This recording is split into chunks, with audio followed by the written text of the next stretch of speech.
सभी भाइयों बहनों के आपके अपने चैनल वाईसीटी बुक्स में एक बार फिर से स्वागत है। प्लीज़ जो अभी तक हमारे चैनल को सब्सक्राइब नहीं किए होंगे जरूर सब्सक्राइब कर देंगे। उसके बगल में बेल आइकन है उसे भी दबा देंगे जिससे कि नोटिफिकेशन आप लोगों के पास पहुंच जाया करेगी। साथ में मैं बता दूं कि मैं इसकी पीडीएफ भी प्रोवाइड करता हूं। अगर आप इसकी पीडीएफ डाउनलोड करना चाहते हैं तो हमारे टेलीग्राम ग्रुप से जुड़कर आसानी से इसकी पीडीएफ भी प्राप्त कर सकते हैं। पीडीएफ का लिंक डिस्क्रिप्शन में दे दिया जाएगा, आप वहाँ जाकर इसको प्राप्त कर लेंगे। ठीक है, तो चलिए देर ना करते हुए हम लोग आज के सेशन स्टार्ट करते हैं और पहले क्वेश्चन को लेते हैं। पहला क्वेश्चन क्या दिया हुआ है? पहला क्वेश्चन दिया हुआ है कि हाल ही में किस देश ने एपस्टार 16 नामक दूरसंचार उपग्रह का सफलतापूर्वक प्रक्षेपण किया है? बहुत ही इंपॉर्टेंट क्वेश्चन है। जब भी कोई उपग्रह वगैरह की ग्रह वगैरह की बात आती है तो अपने आप में ये क्वेश्चन इंपॉर्टेंट बन जाता है। ठीक है, ये जियोग्राफी के दृष्टिकोण से भी इंपॉर्टेंट बन जाता है और आप लोगों के लिए करंट के नॉलेज से भी बहुत ज़्यादा इंपॉर्टेंट बन जाता है। तो एपस्टार 16 नामक दूरसंचार उपग्रह किसके द्वारा किया गया है? तो इसके द्वारा किया गया है, ये चीन के द्वारा किया गया है। ठीक है, और सफलतापूर्वक किया गया है। जनरली जो लोग हमारे पीछे के 2 दिन पहले की वीडियो 3 दिन पहले की वीडियो देखे होंगे उनको पता होगा कि अभी चीन के द्वारा भी एक और उपग्रह का, जिसका नाम क्या था, KZ-11 उपग्रह का क्या किया गया था? प्रक्षेपण किया था। कुलगेन 11 इसका पूरा नाम था। और इस जो उपग्रह का प्रक्षेपण किया गया ये क्या हो गया था? असफल हो गया था। क्या हो गया था? असफल हो गया था। लेकिन ये जो किया गया है, ये जो फिलहाल में भी एपस्टार 16 इसका क्या है? सफलतापूर्वक प्रक्षेपण किया गया। किसके द्वारा किया गया? चीन के द्वारा किया गया। बात कर लें चीन की कैपिटल क्या है? बीजिंग है। रेनमिनबी यहाँ की मुद्रा है। और शी जिनपिंग जो है फिलहाल में यहाँ पर भी राष्ट्रपति के रूप में बने हुए हैं जीवन पर्यंत तक। जीवन पर्यंत कहने का मतलब है कि ये जो यहाँ के राष्ट्रपति हैं जब तक ये जिंदा रहेंगे तब तक यही राष्ट्रपति रहने वाले हैं। ये चीज़ आप लोगों की पता होना चाहिए। ठीक है, चलते हैं अगले नंबर क्वेश्चन की तरफ।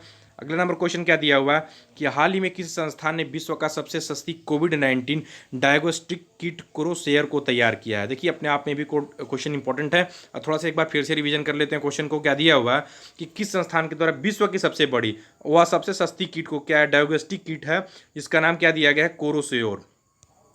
किसका क्या नाम दिया है? क्रोशेयर। और इसको किसके द्वारा तैयार किया गया है? तो इसका राइट आंसर क्या हो जाएगा? आईआईटी दिल्ली के द्वारा किया गया है।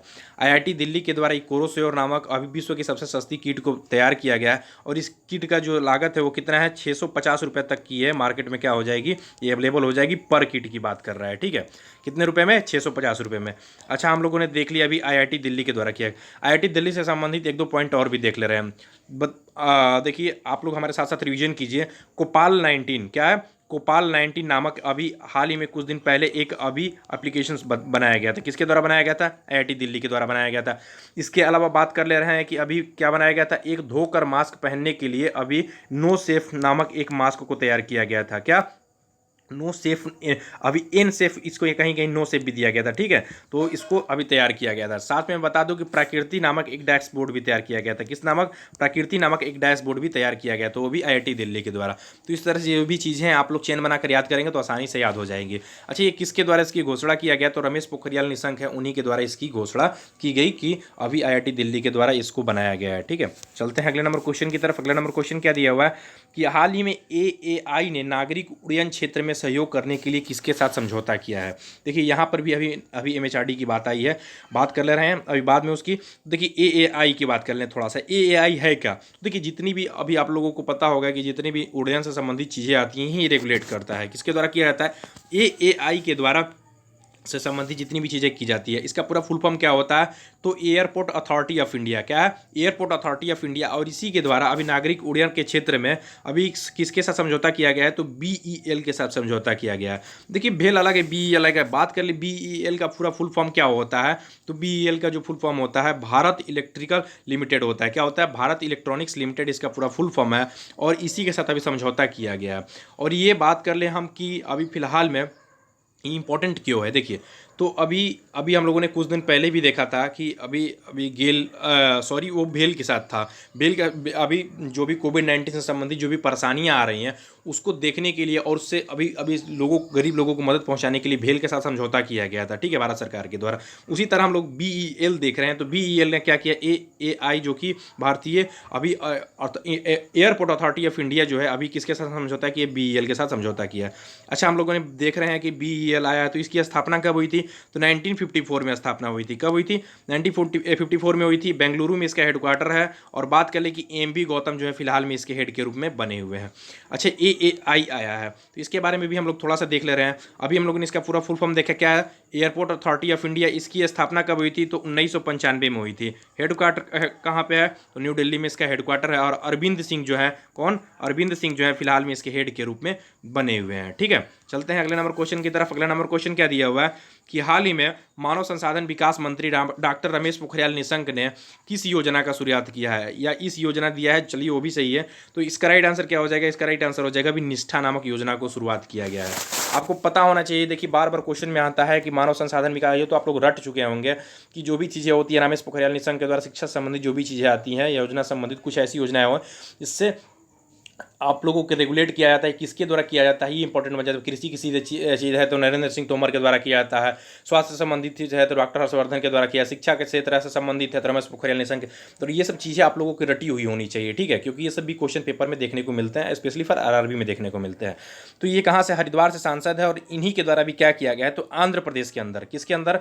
आंध्र प्रदेश के अंतर्गत अभी 1200 से प्रमुख विद्यालयों से चाहे शिक्षकों के द्वारा क्या किया जाएगा, जो भी लड़के हैं उनको शिक्षा प्रदान हेतु अभी इसको किया गया है, इस योजना को शुरुआत किया गया है, जिसका नाम क्या है? निष्ठा योजना नाम दिया गया है। ठीक है, चलते हैं अगले नंबर क्वेश्चन की तरफ। अगला नंबर क्वेश्चन क्या दिया हुआ है कि हाल ही में किस राज्य में पोवा रिजर्व फॉरेस्ट को वन्य जीव अभयारण्य में अपग्रेड किया गया है? पूछा जा रहा है कि पोवा रिजर्व फॉरेस्ट को वन्य जीव अभयारण्य में अपग्रेड किया गया है, इसका राइट आंसर क्या होगा? तो इसका राइट आंसर जो हो जाएगा असम हो जाएगा। क्या किया गया है? असम में किया गया है। आप लोगों को पता होना चाहिए, जो लोग भी हमारे अभी पिछले 10-15 दिन पहले की वीडियोस देखेंगे उनको पता होना चाहिए कि दिहिंग वाइल्ड लाइफ जो सेंचुरी था उसको नेचुरल पार्क में बदलने के लिए अभी अप किया गया था। वो भी कहाँ पे? तो वो भी असम में किया गया था। अभी हम क्या देख रहे हैं? पोवा रिजर्व फॉरेस्ट को अभी वन्य जीव अभयारण्य में अपग्रेड करने की बात आई है, तो ये भी असम में बात आई है। ठीक है, तो इंपॉर्टेंट पॉइंट है, इसे भी जान लीजिएगा। चलते हैं थोड़ी सी बात कर लें असम की, तो असम की कैपिटल पता होनी चाहिए दिसपुर है। सर्बानंद सोनोवाल जो है फिलहाल में यहाँ पर सीएम के रूप में बने हुए हैं, और जगदीश मुखी जो है फिलहाल में यहाँ पर अभी गवर्नर के पद पे बने हुए हैं। आप लोगों को ये भी पता होना चाहिए, थोड़ी सी एक नॉलेज मैं दे दूँ। देखिए यहाँ पे बहुत ज़्यादा अभी बहुत ब्रह्मपुत्र नदी है, बहुत ज़्यादा उफान पर है, और यहाँ पे बाढ़ आई है, जिसकी वजह से लगभग अभी तक 100 लोग मर चुके हैं, और करीब करीब यहाँ पर 2 से 2.5 लाख लोग क्या हो चुके हैं? प्रभावित हो चुके हैं। ठीक है, चलते हैं अगले नंबर क्वेश्चन की तरफ। अगला नंबर क्वेश्चन क्या दिया हुआ है कि हाल ही में 2020 का अंतर्राष्ट्रीय प्रेस स्वतंत्रता पुरस्कार के लिए कितने पत्रकारों को नाम चुना गया है? तो इसका राइट आंसर क्या हो जाएगा? इसका राइट आंसर हो जाएगा 4 पत्रकारों को चुना गया है। अच्छा, ये 4 पत्रकारों को चुना गया है, ये आप लोग देख रहे हैं कि ये क्यों ऐसा किया जाता है? ठीक है, तो देखिए मैं बता दूं कि जो ऐसे पत्रकार होते हैं जिनके द्वारा क्या किया जाता है, जोखिम जगहों पर भी जाकर पत्रकारिता किया जाता है, मतलब उनके द्वारा पूरी अपनी जो रिस्क होती है, उनके पूरी रिस्क को लेते हुए और वहाँ पर जाते हैं और उनके द्वारा रिपोर्ट ली जाती है वहाँ की। ठीक है, और एक देखिए एक committee for the protect journalist होता है, उसी के तहत इनको दिया जाता है। ठीक है, committee for the protect journalist मतलब साहसी पत्रकारों को ये दिया जाता है, और ये 4 पत्रकारों को क्या किया गया? चुना गया है। ठीक है, चलते हैं अगले नंबर क्वेश्चन की तरफ। अगला नंबर क्वेश्चन क्या दिया हुआ है कि हाल ही में किसे स्पोर्ट्स अड्डा का ब्रांड एम्बेसडर बनाया गया है? देखिए आप लोगों के लिए ब्रांड एम्बेसडर के बहुत सारे पॉइंट्स आ रहे हैं, मैं आप लोगों के लिए इसके लिए स्पेशली कोई वीडियोस प्रोवाइड कर दूंगा, लेकिन यहाँ पर देख रहे हैं कि स्पोर्ट्स अड्डा का ब्रांड एम्बेसडर बनाया गया, और किसको बनाया गया ये देख ले रहे हैं। तो इसका राइट आंसर क्या हो जाएगा? ब्रेटली को बनाया गया है। ब्रेटली आप लोगों को पता होना चाहिए कि कौन है, तो ये एक ऑस्ट्रेलियाई खिलाड़ी हैं। कहाँ के खिलाड़ी हैं? ये एक ऑस्ट्रेलियाई खिलाड़ी हैं। अभी इन्हीं को क्या किया गया? स्पोर्ट्स अड्डा का ब्रांड एम्बेसडर बनाया गया है। ठीक है, चलते हैं अगले नंबर क्वेश्चन की तरफ। अगला नंबर क्वेश्चन क्या दिया हुआ है कि हाल ही में किस देश ने भारत के साथ ओपन स्काई एग्रीमेंट करने की घोषणा किया है? ओपन स्काई एग्रीमेंट के बारे में हम बात कर ले रहे हैं पहले थोड़ा सा, उसके बाद हम लोग क्वेश्चन को समझेंगे। ठीक है, देखिए क्या है ओपन स्काई एग्रीमेंट। इसके अंतर्गत क्या किया जाएगा कि जब भी आप लोगों को एक देश से दूसरे देश में जाना होता है, चाहे हम लोग को, तो उसमें क्या करना होता है कि फ़्लाइट की हम लोगों की बुकिंग करानी होती है। ठीक है, तो उस बुकिंग की लिमिटेड होती है कि ये 2 फ्लाइट जाएगी, 3 फ्लाइट जाएगी, 4 फ्लाइट जाएगी, ये इस तरह से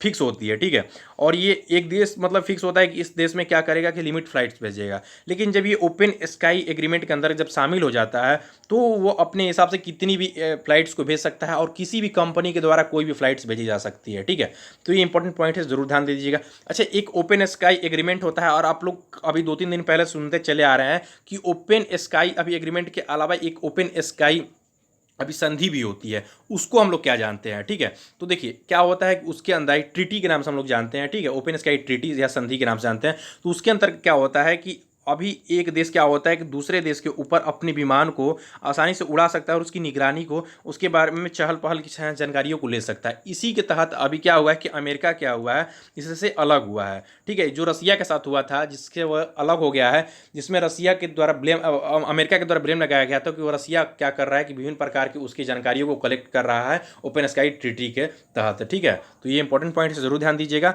और इसका राइट आंसर हम लोग जान ले रहे हैं किस देश के द्वारा किया गया, संयुक्त अरब अमीरात के द्वारा ऐसा किया गया है। ठीक है, समझौता करने की बात कही गई है। और संयुक्त अरब अमीरात की बात कर लें तो अबू धाबी यहाँ की कैपिटल है, और दिरहम यहाँ की क्या है, मुद्रा की नाम है। और खलीफा बिन जियाद अल निहाद जो यहाँ की फिलहाल में अभी जो है यहाँ पर प्राइम मिनिस्टर के रूप में बने हुए हैं। चलते हैं अगले नंबर क्वेश्चन की तरफ। अगला नंबर क्वेश्चन क्या दिया हुआ है कि हाल ही में किस खिलाड़ी को मोहन बागान लाइफ टाइम अचीवमेंट अवार्ड से सम्मानित किया गया है। पूछा जा रहा है कि किस खिलाड़ी को मोहन बागान लाइफ टाइम अचीवमेंट अवार्ड से सम्मानित किया गया है। तो इसका राइट आंसर क्या हो जाएगा, इसका राइट आंसर हो जाएगा अभी हाल ही में अशोक कुमार को। किसको, अशोक कुमार को मोहन बागान लाइफ टाइम अचीवमेंट अवार्ड से सम्मानित किया गया है। और ये उन्हीं खिलाड़ियों को दिया जाता है जो कि मतलब अभी संन्यास ले चुके होते हैं, उन्हीं खिलाड़ियों को दिया जाता है। अच्छा, हम लोगों ने इसके अलावा और भी ऑप्शन दिए हैं, गुरुबख्श सिंह व पलाश नंदी को, तो इनको भी अभी मोहन बागान रत्न पुरस्कार दिया गया है। याद रख लीजिएगा, इन दो लोगों को मोहन बागान रत्न पुरस्कार दिया गया है। ठीक है, और इन लोगों को, इनको सिर्फ अशोक कुमार को मोहन बागान लाइफ टाइम अचीवमेंट अवार्ड दिया गया है। ठीक है, तो इंपॉर्टेंट पॉइंट है, इसे भी जरूर ध्यान दीजिएगा। चलते हैं अगले नंबर क्वेश्चन की तरफ। अगला नंबर क्वेश्चन क्या दिया हुआ है कि हाल ही में किस राज्य सरकार ने ऑपरेशन मुस्कान शुरू किया है। पूछा जा रहा है कि किस राज्य सरकार ने ऑपरेशन मुस्कान शुरू किया है। तो इसका राइट आंसर क्या हो जाएगा, इसका राइट आंसर हो जाएगा आंध्र प्रदेश सरकार के द्वारा शुरू किया गया।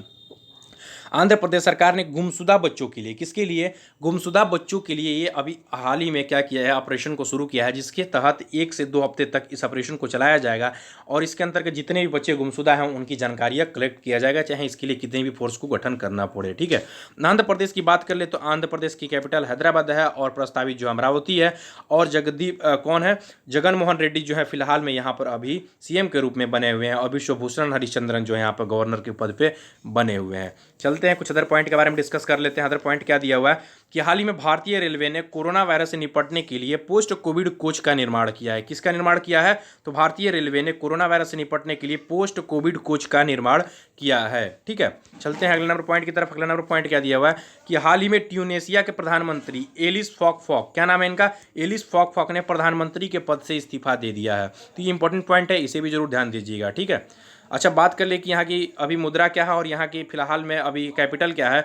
तो टनिस जो है यहाँ पे कैपिटल है। और बात कर ले कि यहाँ पर मुद्रा क्या है, तो यहाँ पे टेनिस दिनार यहाँ की जो है मुद्रा है। ठीक है, देखिए इसके आंसर की प्रोवाइड की हुई है। अगर आप इसकी पीडीएफ डाउनलोड करना चाहते हैं तो आप हमारे टेलीग्राम ग्रुप से जुड़कर आसानी से इसकी पीडीएफ भी प्राप्त कर सकते हैं। साथ में बता दूं कि वाईसीटी आप लोगों के लिए हर प्रकार की बुक्स अवेलेबल कराती है। अगर किसी प्रकार की बुक्स को चाहते हैं तो वाईसीटी का ऑफिशियल साइट पर जाइए, वहाँ से बुक्स को परचेज कीजिए। और साथ में आप लोग किसी प्रकार की जानकारी भी लेना है तो वहाँ पर जाकर आसानी से इस जानकारी को भी कलेक्ट कर सकते हैं। और 1-2 लोग काफ़ी दिन से मैसेज कर रहे हैं कि सर मेरे को जेई की वगैरह की हम लोग को मेंस की बुक्स चाहिए। तो मैं उन लोगों के लिए मैं बता दूं कि आप लोगों को व्हाट्सअप नंबर दिया हुआ है, वहाँ पे सर की दिया हुआ, वहाँ पर आप कांटेक्ट करके जानकारी प्राप्त कर सकते हैं। व्हाट्सअप या आप लोगों को व्हाट्सअप पे मैसेज करके भी जानकारी प्राप्त कर सकते हैं कि क्या सर ये बुक अवेलेबल है। अगर बुक अवेलेबल है तो आपके घर तक डिलीवरी करवा दी जाएगा, आप पेमेंट कर देंगे तो आपको बुक घर तक पहुँचा दिया जाएगा।